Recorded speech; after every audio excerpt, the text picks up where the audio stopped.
અમદાવાદના રામોલ વિસ્તારમાંથી 2016ની નોટબંધીમાં રદ થયેલી ₹500ની નોટોનું મોટું નેટવર્ક પકડાયું।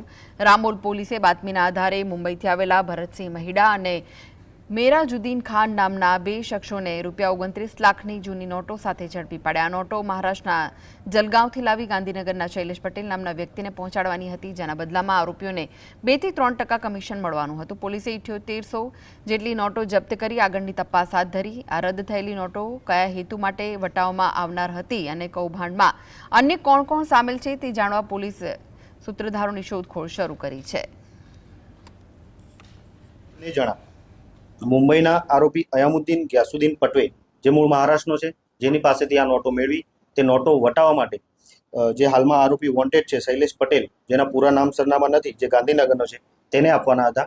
અને સદર બાબતે the specified bank notes act, cessation of liability act 2017ની કલમ 7 અન્વયે જેના ઉપર ગુનો નોંધી આગળની તપાસ તજવીજ ચાલુમાં છે।